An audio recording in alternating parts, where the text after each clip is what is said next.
As the Chicago Bears are getting ready to take off and face off against the Houston Texans, we got to ask ourselves, who poses the biggest threat against the Chicago Bears and vice versa? And then we got some bold predictions for this upcoming game. And this is that next mailbag episode. 3 down, 1 more to go. We're going to talk about it and break it all down, but you got to hear this music first. Chicago Bears Central, your number one place for all Chicago Bears news and content. What's going on, ladies and gentlemen? Welcome back to another episode of Chicago Bears Central, your number one spot for everything Chicago Bears. I'm Bobby. I'm joined by my guy. C-Dubb is in the building. If y'all tuned in with us today, hit that like button, subscribe to the channel, and turn your notification bell on as well. C-Dubb, what's the word? What's the word? You see, I got my hat all the way over my eyes. For That means it's ready this time. This will be a game. Let's get it. For sure. But just quick update on the mailbags. We have knocked out 3 videos, including this one. We still got 1 more to go later today. That's going to be dropped by Hayes, and we're going to be good to go. We're going to knock them out. We hope that you all were able to get it in, and we hope that your voices were heard. For the ones that we didn't get, just know we going to get you. But let's get into this content. Now, C-Dubb, the Chicago Bears, tomorrow they're going to face off against the Houston Texans, and we going to be doing our live call featuring DraftKings. So make sure y'all tune in. But nonetheless, this is a game that people believe that the Chicago Bears don't have a chance. So, somebody said that? Number one. Wait. Somebody said that? Come on, bro. You ain't been watching. You better get your eyes ready. They've been talking greasy. But nonetheless, do the Bears have a chance? And who poses the biggest threat for the Chicago Bears offense? Or the team, if you want to just talk about somebody, Yeah. Not having a chance is freaking crazy. Because Houston Texans won their game last week, just like us. But they wasn't that impressive. Indiana pushed them to the max. Indianapolis Colts pushed them to the max. So I understand C.J. Stroud is a more experienced quarterback, but all right, I hear y'all, but not having a chance is nuts. But let's get to the threat over there in with the offense of the Houston Texans. When I look at it, I think the Bears match up pretty well with all the skill positions, all of them. If you want to talk about the running backs, I could talk about the defensive lines and linebackers, and even some of the safeties coming down. If you want to talk about the wide receivers, they matched up 1, 2, 3 all the way across the board. And our 4th defensive back is crazy. So now I'm just going right into the trenches, That left guard over there, nephew said he was a Pro Bowler. What's that dude name? Left tackle. Laramie for the Houston. Say it again. Laramie Tunsil. Okay, Laramie Tunsil. He is the biggest threat for the Chicago Bears on the offensive side of the ball. Is he going to be able to stop these Bears rushers from getting to the quarterback and breaking any rhythm that the Houston Texans will have? I'm going with the left tackle for the Houston Texans. I'm not worried about nothing else. You can have that face if you want, nephew. I'm not don't worried. Give a damn. I'm thinking about Joe Mixon back there. I think Joe Mixon is a running back that can open up the game. He had 150 yards last week total. He said he's one of those guys that can change a game for the versus the Chicago Bears. Now, if we're talking about on their defensive side, I'm looking at both of those edge rushers. You're talking about Danielle Hunter and Will Anderson, but C-Dubb, though they might pose a threat, can I remind everyone why I was the one sold on Darnell Wright first? It's because Darnell Wright shut down Will Anderson when he was at Tennessee and Will Anderson was at Alabama. So he is a threat. But I'm rocking with my guy Darnell Wright. See, I didn't know we had who's a threat on the defensive side. I I'm gonna have mean, to we agree with talking you. about. I mean, I'm gonna have to agree. Because your question was, I mean, I'm letting you know how I'm coming, gang. and I'm agree with you because both of those kids are gonna be coming for the quarterback. It's gonna be in it's going to be really up to those two guys in practice, Braxton Jones and Darnell Wright, to hold their own, bro. Because these young guys, they full of energy, they thirsty, they hungry, they ready to get to the quarterback and cause some disruption on this offense that's yet to get started. There's yet to get moving yet. So this could be, we looking at these two guys. It's going to be a big matchup, and you are absolutely right. Those pass rushers are the biggest threat on defense. For sure. Down below, you guys let us know who you guys feel like is a threat versus the Chicago Bears down below. C-Dubb, I got a couple bold predictions. You let me know if you rocking or not. Number one, I only got two. I ain't gonna go too crazy. I got one.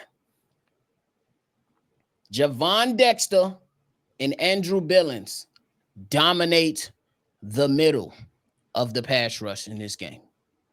Okay. Number two, the Bears don't allow the Texans to go over 24 points in this game. Ooh. I was very close to saying 20, but I'm going to show them a little respect. They will not go over 24 points in this game. Those are my two bold predictions. Oh, wow. I like it, though. Y'all know who I am. I love it. But I'm going to go with my predictions. Keenan Allen will bounce back in this game. He was disappointed. I was disappointed in him in the first game. He dropped a TD. 2 touchdown passes caught by Keenan Allen. That's number one. 125 yards rushing by DeAndre Swift. Okay. That's number 2. And that'll do it. I can go all day. Okay. We're going to wrap it up right now. Go all day. Let's get into this mailbag. I'll go all day. But nonetheless, drop some of your bold predictions down below. It's always fun just to try to predict some things that's going to happen. It can either go your way or it don't go your way. Who gives a damn? Drop your bold prediction down below. Now it's time to get into the mailbag side of this thing. C-Dubb, we got 5 on the docket. This first one up is Jay from San Diego. Here it is. What's going on? It's your boy Jay from San Diego. I just want to call in real quick as I'm listening to all these podcasts and everybody talking about the last game we just played. Thank God we got that W. I was down and out about it. First thing I want to say before I say anything else is please get your boy Nate Davis off the team. I feel like he an ops, and I don't know who sent him here, but I think he purposely do things to cause us to fail because he cannot be that trash by himself. Somebody paying him to suck that bad. But on the Caleb Williams, everybody giving him flack, and I get it. He a quarterback. But as Bears fans, I'm always going to speak support. Always. Caleb Williams did some impressive things to me as a rookie quarterback in his first game. Some stuff that I wish I would have seen from Justin Fields last year. He was very poised in the pocket. He did not get too out of control when the rush was in his face. And he demonstrated a lot of escapability. The only thing we didn't really see from him was the connection. And I get that's the whole part is to connect. But at the end of the day, that's going to come with them just, you know what I'm saying, getting that a lot more chemistry down pat. And that dude got elite passing capabilities. He was very composed under pressure. And I don't think people are giving him credit for that. And another thing that I paid attention to was he did not allow his lows to get the team low. When he was not doing well, he didn't go on the sideline pouting and bringing down everybody else's demeanor because he wasn't doing good. He was still clapping for the defense. He was still excited. And that stuff, that kept the momentum of the game regardless of how everybody else looks at it. That keeps people's spirit high, and that kept the defense attacking. You know what I'm saying? I think it is really good that we have Caleb Williams demonstrating these type of things as a rookie, and we got to give him a little bit more credit. We can't help that Keenan Allen dropped the pass. You know what I'm saying? Yes, he did have some overthrows that was a little jittery. He did have a batted pass, but that's the offensive line. Get a man some credit. You know what I'm saying? The 19-yard sack that he took, look, how many sacks did we look at Mitchell Trubisky take that he shouldn't have took. Justin Fields take that he shouldn't have took. Even Nick Foles. You know what I'm saying? Like, I can go back. Andy Dalton took some stupid, like, at the end of the day, we got to get Caleb Williams the credit that he's due, because he is showing a hell of a lot more than what I've seen in a Bears quarterback in a very long time. Only thing is, for me, I'm not getting my expectations up too high because I understand he is still a rookie. So 4,000 yards for the season, it might be a little out of reach in my opinion, but what y'all think about that? Let me know. All right. Well, shout out to you, Jay. I just want to go real quick. Hey, you was right on the money when you talked about guys that used to take that was taking the sacks. I would say, hey, look at the guy that threw the damn pick six when he should have took the sack. So to the point is that I believe you are right on par with saying that Caleb Williams held his own.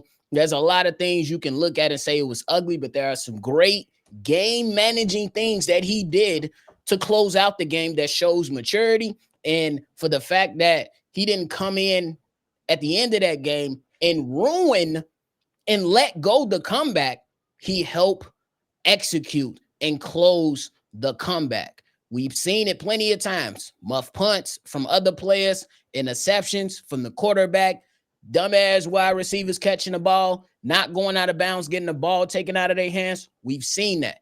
The good thing is that Caleb Williams took care of the football and helped close the game. So great point, Jay. C-Dubb, what you got?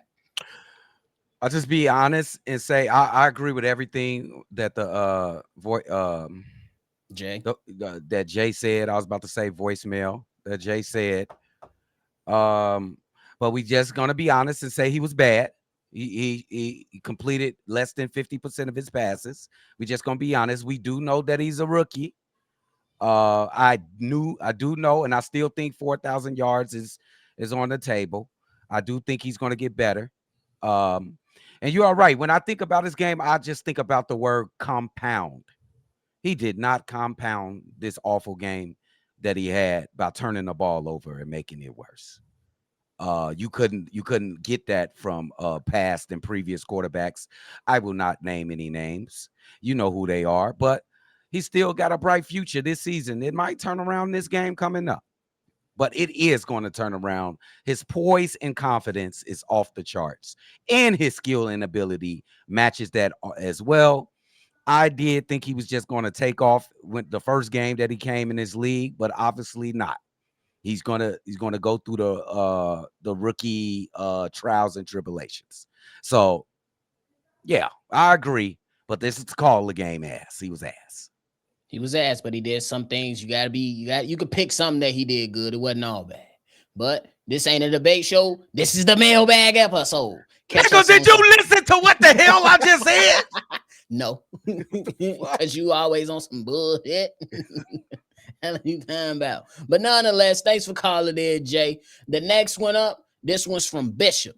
Here it is. Big Kev, Steve-O, Cognac Boys, Hayes. It's your brother from Phoenix, Bishop Lot.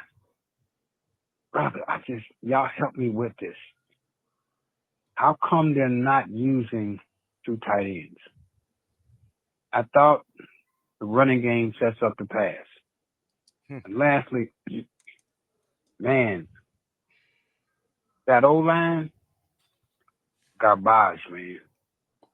And that has been my biggest concern even before and after Nate Davis came back. The O-line has not gelled together. The O-line is not doing what they're supposed to be doing. What do you guys thought about these questions and what can be done to make some changes? Love you guys, man. Keep doing what you're doing. Phoenix up, bear down. Bishop Lock. All right, so we heard from Bishop. Straight to the point with two questions. C-Dubb, what you got?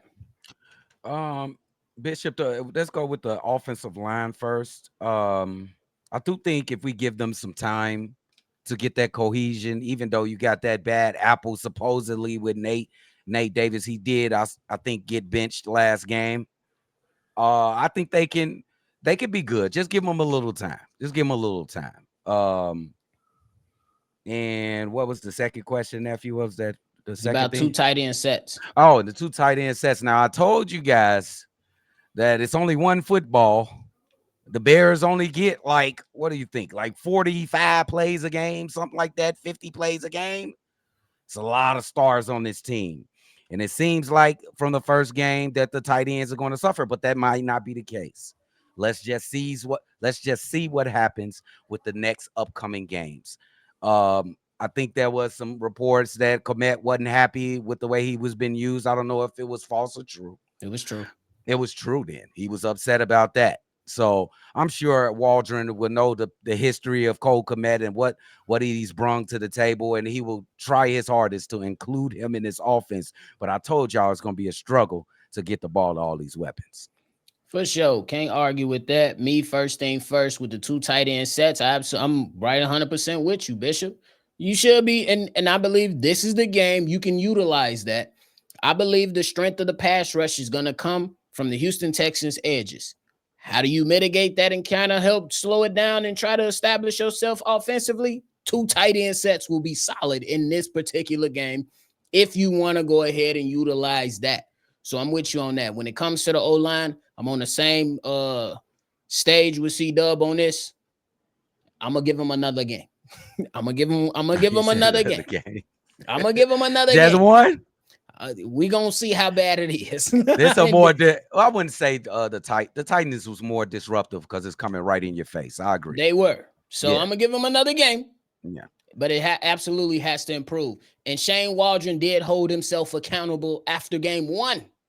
Lukey Dookie never did, at least in my opinion. He still ain't holding himself accountable. He's still out there doing the same shit in Oakland. Same shit. For sure.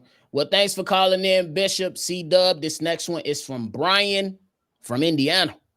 Hey, what's going on? Hey, Cognac Boys, Steve-O, Kevo, everybody. This is Brian from Indiana. I just wanted to call in. It's been a while, but just wanted to get my thoughts on the past game. I was there at the game, and I was fortunate enough. I was sitting pretty close. I was in row 6, but I know everybody kind of having mixed opinions on Caleb, but I literally watched him the entire game. The entire game, he was on the sideline, everything, pre-game warm-up, all that. I know he won't admit it. I know he said it in Hard Knocks. He don't really get nervous, but he definitely, his nerves was running because there's a few plays where he threw a bad throw, and you could see his body language on the sidelines, kind of sitting to himself, and you could tell he was in his thoughts. So I think it's fair to say that he should be allowed to have some jitters. You know, it was his first game in the NFL. He came out, he was really hyped, like really hyped.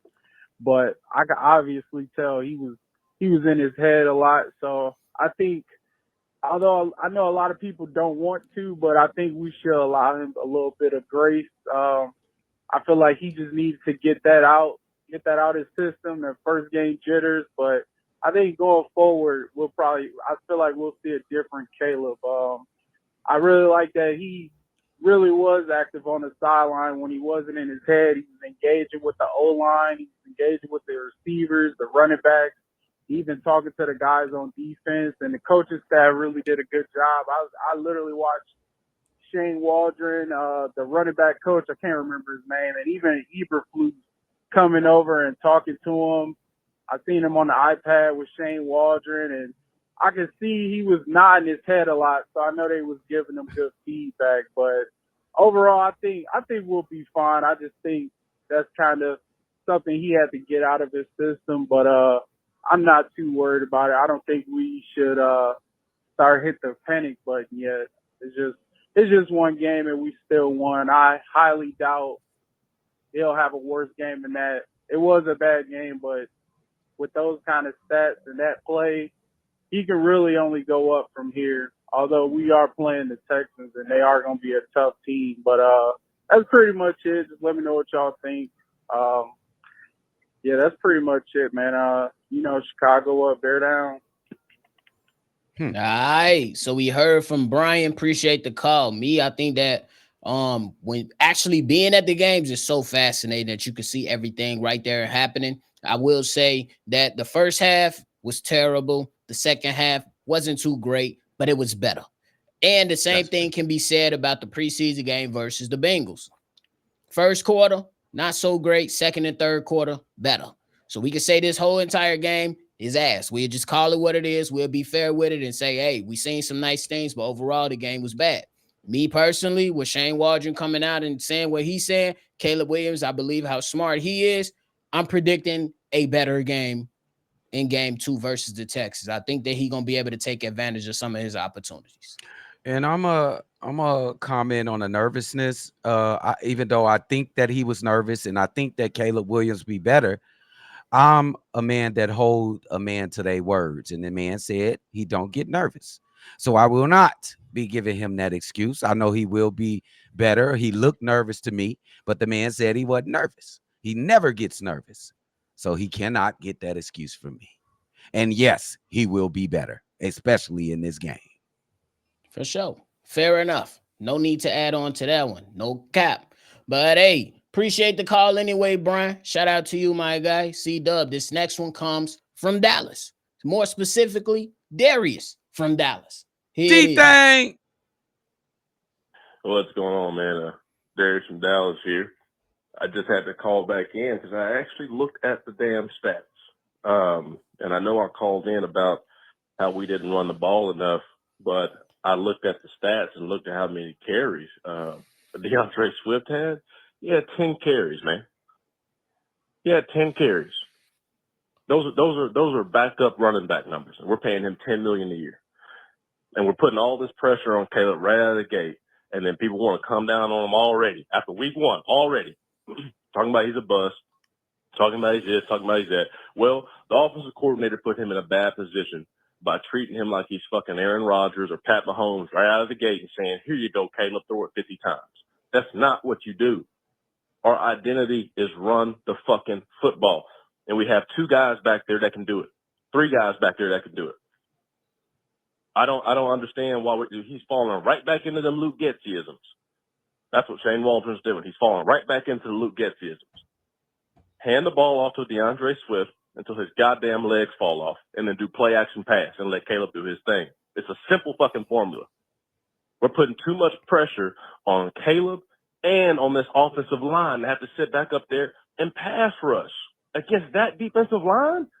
That defensive line is too good with Tennessee to sit back there and let them just key off at our quarterback 50 times a game. You got to punch them in the mouth with some run plays, throw their timing off. We can't keep falling back into this, man. That was a big disappointment when I actually saw how many carries he had, because I thought maybe he had 15. He had 10. He needs to be a 20 to 25 carry a game running back, period. He needs to stay on the fucking field. But on a positive note, man, I tell you what, that Darnell Taylor, I think we got a lot over there on the other end.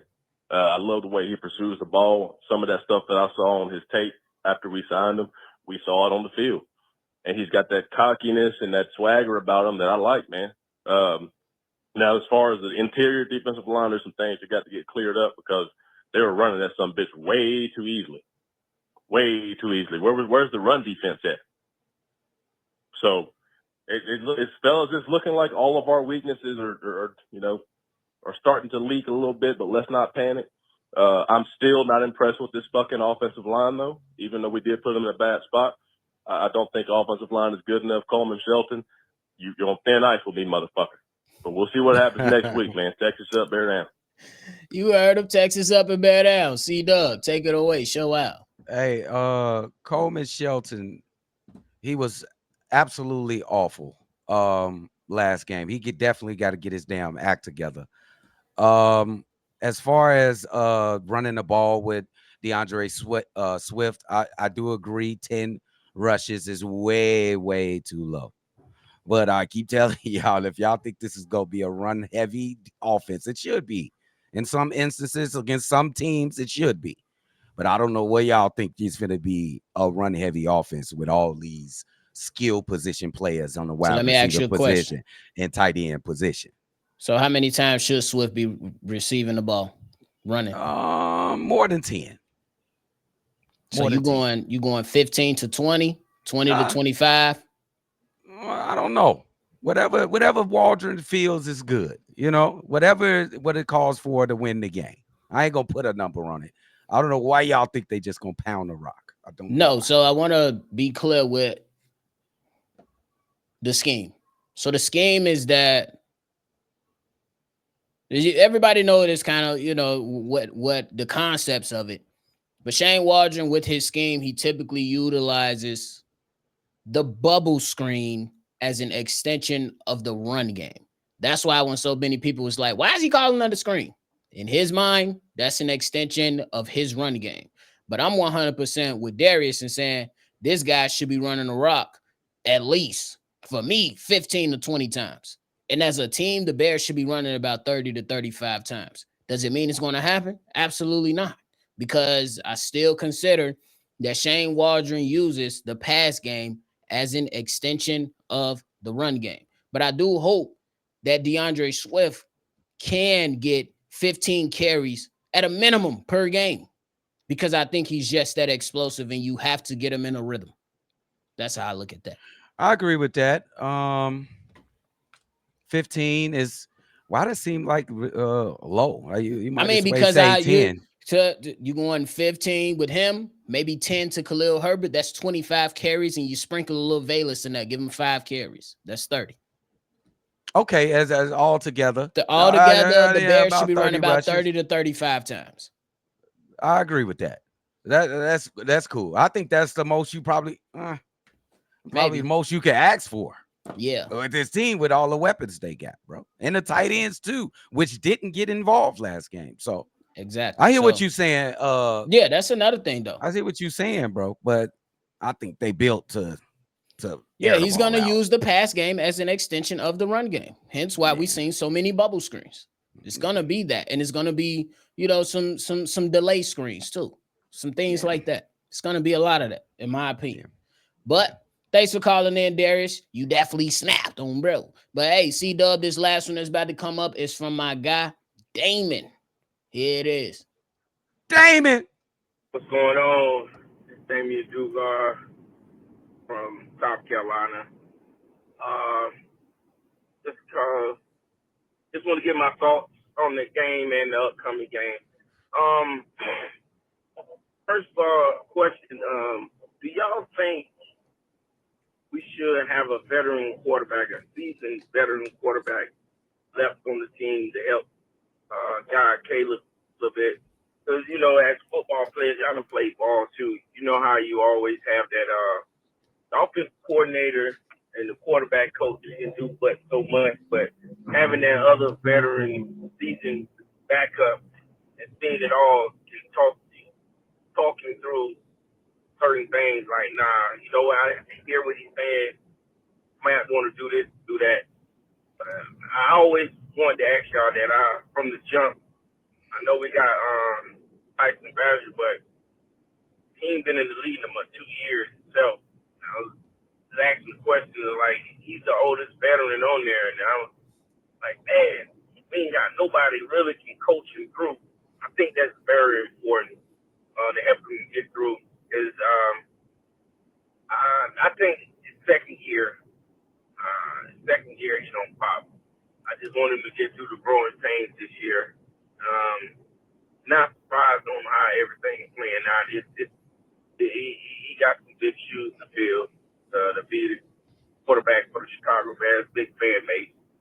I think he'll be all right. Still has some rough times, but I wanted to ask y'all that. Do y'all think should have kept a seasoned veteran quarterback to help guide him through certain things that, as an offensive coordinator, a quarterback coach can't talk to?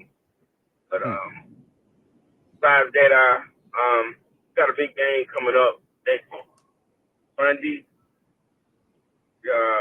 It's the best time than ever for him to show that he's that quarterback that I think he can, at least win us 1 Super Bowls or more to get us to that. Never thought he was generational. He's not a generational quarterback, but he can become one of the greats of this game. That's all I got. Chicago up, air down, aka afraid of monsters. Damien, what happened at the end, bro? You gotta close the deal. You don't go to the guy. You don't go to the goddamn car salesman. He bring you out the contract to sign, and you be like, "Yeah, I don't know now." Nah, when you want the car, you close the deal. Sign the paper, bro. If you negotiate, sign the paper. It's Chicago up and bear down. And if you got your slogan, be prepared, my boy. I don't say you gotta hit the music first without being prepared. But C-Dubb, take it away. As far as a veteran quarterback, I think what's the veteran is. Damn, is that a word? Veteran is the most experienced quarterback we had was probably Brett Rippon, which is I don't even sure that Caleb Williams will look up to him like take advice type shit. I don't know. I'm just saying. He that type of guy. Like, you know what I'm saying? I think he the best player in the fucking NFL. That's what I think. And I think that's the type of confidence he has. I do think it's a great idea, though. You know what I'm saying? It got to be somebody that he respects. It got to be like a Cam Newton. It got to be like somebody like that. You don't think he'll respect a journeyman like Brett Rippon? No, just to be honest. I think respect you don't think him the man humble enough as a rookie right now to respect the guy that has been, he talking about faking it. I'm real talk. Real talk. I feel you. I mean, like fake, like, okay, I hear you. But is he really taking that shit in like a guy like Brett Rippon who ain't really? It depends what's being said at the end of the day. No. This type of dude think he the greatest. He wants to be the great. Is he gonna listen to somebody who ain't on the same wavelength that he's on? Maybe I'm wrong, but I think this guy think he's the greatest thing in the NFL, and listen to somebody that ain't on the same path and on the same wavelength of him. Yeah, he might fake it like, okay, but he gonna forget that shit as soon as you walk away from him. Because he wants to be great. That one. I feel you. I'm gonna disagree with that one, and it's just based off this.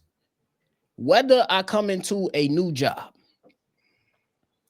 even if I feel better than, even if I feel like my talent speaks and I'm better than the person that's probably that has the same role as me as a supervisor, I'm still gonna pick that motherfucking brain because he been around longer. I'm gonna pick his brain, add that on to my toolbox, and then still go be better than him. So that's the same thing I'm looking at for Caleb Williams. More specifically, schematically, Brett Rippon has been in this system for 5-6 years in the NFL. Even as a journeyman, he's learned behind Sean McVay. Now Shane Waldron. Now he's moved on to the Minnesota Vikings, I believe, and that's another protege from Sean McVay. I don't think Caleb is ignoring any of it simply because he is a stewardess of the game.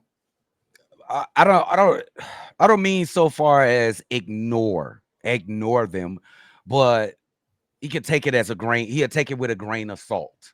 I think this kid got his own plan, and if that advice don't fit in what he think it is for him to be great, he gonna be humble and I think he gonna be a gentleman. I think that's the better way to frame disregard it. I think that's the better way to frame it because I think it's more clear. Because what I'm drawing is that basically, if the advice don't suit me and it don't make sense, it ain't gonna hold weight with me. But if it makes sense, it's gonna hold some weight with me. That's what. So now we on the same page. Yeah, because Brett Rippon, he probably can't make the throws that Caleb make. He say, man, if they in this defense, man, just hit the flat. Caleb like, what? But the sideline post up the field might be open. You know what I'm saying? I want to be great. I don't want to be just make it. I want to be great. And this ain't no disrespect to like the veterans and shit like that. You know what I'm saying? But this kid, he want to be great, bro. He don't want to be a journeyman. He want to be a perennial Pro Bowler. He want to win Super Bowls. So he want to be the best. So he gonna listen to the best advice. For sure. I mean, but C-Dubb, couldn't some of the best, last question, but couldn't some of the best advice come from a guy who has been struggling to make it on the team? See, that's where you get me, though, when you say struggling to make a team. And you know what I'm saying? Because this kid is an alpha. I hate to say that word, but an alpha, like he want to be an alpha. He gonna listen to somebody who's barely making the team, bro. You see, I'll give you an example. Bro, go ahead. I'll give you an example. They only kept Tyson Bagent as the backup. They could have easily kept Brett Rippon, bro. Because for the situation y'all talking about, just the situation y'all talking about for the veteran leadership, because he'll never see the field unless it's knock on wood. Y'all know what I mean. He'll never see the field, but what good would he be for Caleb Williams? What good would he be? What good? I'm just saying that I'm not saying that the man would have came out and gave him Tom Brady type of advice, but you could absolutely give him some type of advice that he can carry on and move on. This is what you shouldn't do to be in my space, because we've seen number one overall pick selected quarterbacks completely fall off the face of the earth. Yeah. Jamarcus Russell. We still got questions about goddamn Bryce Young and so many other names. So I think it's all fair. I think it's that's a discussion that can teeter and totter either way it go with a lot of caveats. But But final thoughts on that? Hey man, Caleb gonna be all right, man. He had a tough day. I still think he continues to have that unpenetrable confidence. Like the kid still look confident after the wins. Look how he celebrated after we got that pick 6 to take the lead. He's gonna be all right. That's all I gotta say. He's gonna be all right, bro. For sure. And that is it from us today, ladies and gentlemen. I hope you all enjoy the mailbag episode. Make sure if you have any feedback, comments, concerns, you hit us up at chicagobearcentral@gmail.com. Make sure you leave us a 5-star review over on the podcast side. If you want to be a part of the mailbag episode, call in, leave your name, give your take, get straight to the point, please. 773-242-9336 is where you can make your call at. Thank y'all for tuning in. And as we always say, Chi-Town up and bet down, baby. We up out of here. This has been a presentation of the Break Media.